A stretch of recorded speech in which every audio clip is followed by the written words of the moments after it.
काली अमावस की रात थी और रात के गहरे सन्नाटे को चीरते हुए एक औरत की चीखने की आवाजें पूरे जंगल के शांत माहौल को दहशत से भर रही थी। वो औरत इस तरह से चिल्ला रही थी जैसे किसी ने उसके बदन पर खौलता हुआ पानी डाल दिया हो।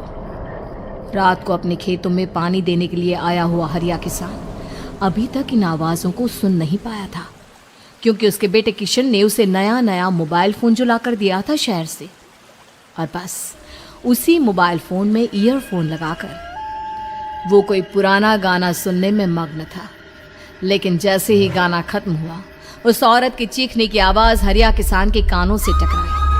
हरिया का दोस्त रामू भी खेत में ही घाट पर गहरी नींद में खर्राटे मार रहा था। रात के उस सन्नाटे में औरत की चीखने की आवाज सुनकर ठंड के मौसम में भी हरिया किसान के माथे से पसीना टपकने लगा। रामू, अरे ओ रामू, अरे जल्दी उठ, क्या खर्राटे मारकर सो रहा है?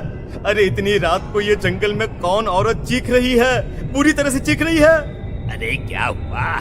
क्या हुआ? कौन है? अरे भूत आ गया क्या? चोर आ गया क्या? अरे न चोर आया है न भूत आया है। मैं ये कह रहा हूँ कि क्या तूने इस औरत के चीखने की आवाज सुनाई देती है कि नहीं? अरे कौन सी औरत? अरे हाँ, ये आवाज है। तू पहले नहीं बता सकता था?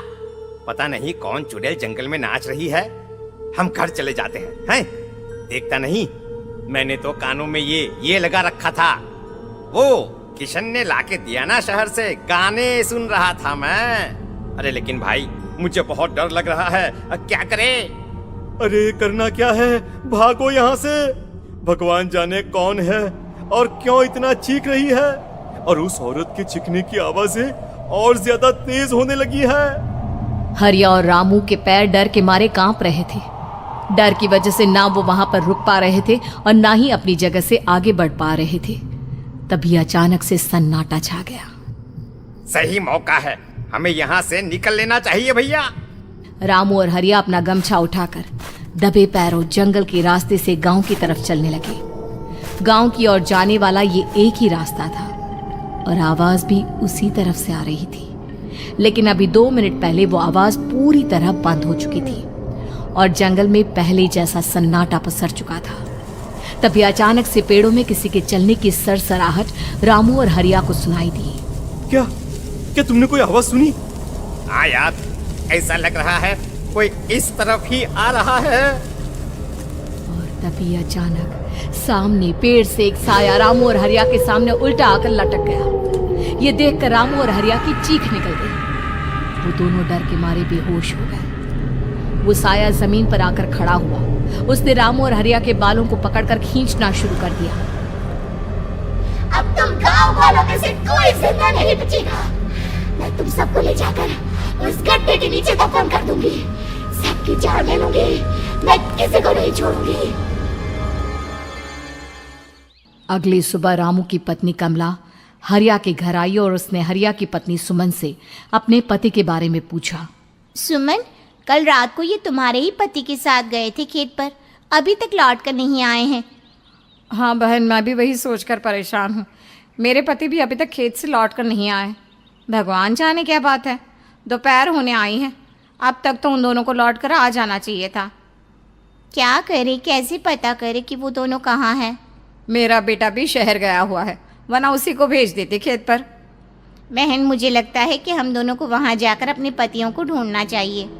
ठीक कहती हो तुम, चलो मैं तुम्हारे साथ चलती हूँ। और वो दोनों जंगल के रास्ते खेत की तरफ आगे बढ़ती हैं।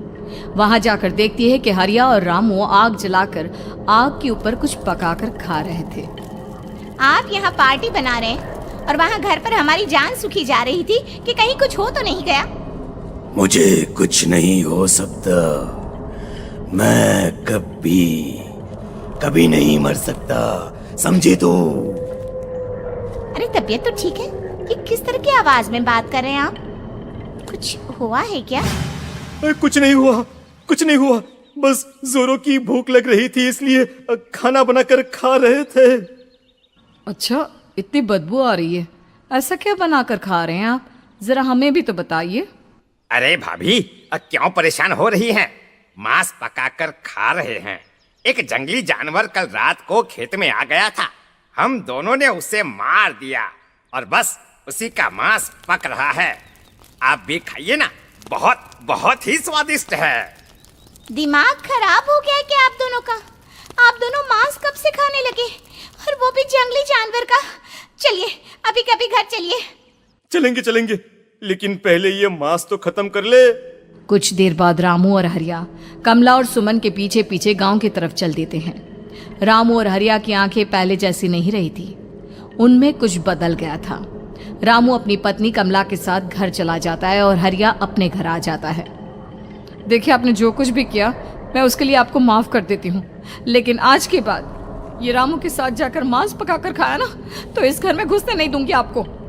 अरे दिमाग मत खराब करो, मैं वहां खाट पर लेटकर गाने सुन रहा हूँ, मुझे परेशान मत करना आप। इतना तमाशा खड़ा कर दिया, दोपहर तक घर लौट कर नहीं आए और अब गाने सुनने।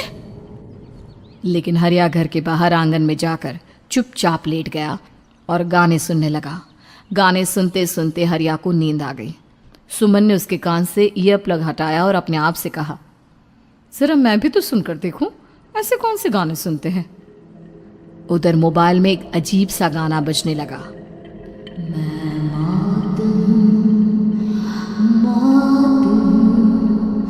मौत जो पसरी है चारों, जो आएगी कहीं से निगल जाएगी सबको। मैं मात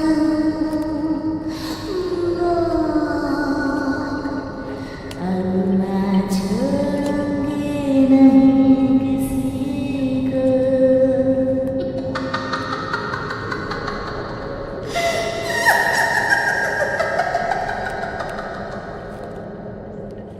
सुमन ने घबराकर मोबाइल फोन दूर रख दिया। वो बुरी तरह से डर गई थी। तभी अचानक हरिया अपनी नींद से जागा और गर्दन टेढ़ी करते हुए सुमन के पास आया।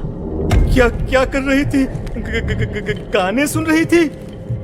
वो ये कैसा गाना सुन रहे थे तुम मोबाइल के अंदर? मौत है, मौत। अरे ये सारी बातें छोड़ो और ये बताओ, आज शाम को तुम मेरे साथ खेत चलोगी? लेकिन क्यों? और तुम इस तरह से क्यों बात कर रहे हो? अपनी गर्दन सीधी रखकर बात करो ना। वो मेरी गर्दन में सोते सोते थोड़ा दर्द हो गया है। मेरे साथ आज खेत चलो ना। तुम्हारे साथ पूरी रात रहना चाहता हूँ। कैसी बात कर रहे हैं दिन दहाड़े? जरा भी शर्म नहीं आती क्या? अरे इसमें शर्माने वाली क्या बात है? तुम पत्नी हो मेरी। पूरी रात खेत पर रहता हूँ। मुझे भी तो तुम्हारे पास आने का हक है कि नहीं? अच्छा ठीक है, चलती हूँ आपके साथ खेत पर, लेकिन फिर उस रामू को मत बुलाना। अरे कैसी बातें कर रही हो? अगर तुम मेरे पास होगी तो मैं किसी को नहीं बुलाऊंगा, सिर्फ तुम और मैं और रात का सन्नाटा। शाम के वक्त हरिया सुमन को अपने साथ खेत पर ले जाता है। आसमान में चांद पूरी तरह से चमक रहा था। हरिया ने अपने खेत में बनी हुई छोटी सी झोंपड़ी के अंदर सुमन को अपने पास बिठा लिया और उसके बालों में हाथ फिराते हुए कहा, कितनी खूबसूरत हो तुम, बहुत सुंदर लग रही हो। एक चांद से भी ज्यादा सुंदर लग रही हो। ऐसी बातें मत करिए ना, मुझे शर्म आती है। अपनी आंखें खोलकर जरा मेरी तरफ तो देखो। अरे देखो तो सही। सुमन ने शर्माते हुए जैसे ही अपनी आंखें खोली, उसके होश उड़ गए। हरिया के बड़े बड़े दांत निकल आए थे और वो पूरी तरह से एक जानवर की तरह नजर आ रहा था। कौन हो तुम? तुम मेरे पति नहीं हो। कौन हो तुम? मुझे जाने दो। लेकिन हरिया ने सुमन के हाथ को कसकर पकड़ लिया। उसके नुकीले नाखूनों की वजह से सुमन के हाथ से खून बहने लगा था। बहुत दर्द हो रहा है, मुझे जाने दो। कौन हो तुम? क्या करना चाहते हो? वही जो एक आदमी एक औरत के साथ करना चाहता है, और उसके बाद मैं तुम्हें वहीं ले जाऊंगा जहां पर तुम्हारा पति है। क्या मतलब? क्या कहना चाहते हो? कहाँ है मेरा पति? जंगल के बीचों बीच उबलते हुए पानी के तालाब में वही है तुम्हारा पति। चलो चलो, मैं तुम्हें उससे मिलवा देता हूँ, लेकिन उससे पहले तुम्हें मेरी प्यास बुझानी होगी। और इतना कहकर हरिया सुमन के ऊपर जानवरों की तरह टूट पड़ता है।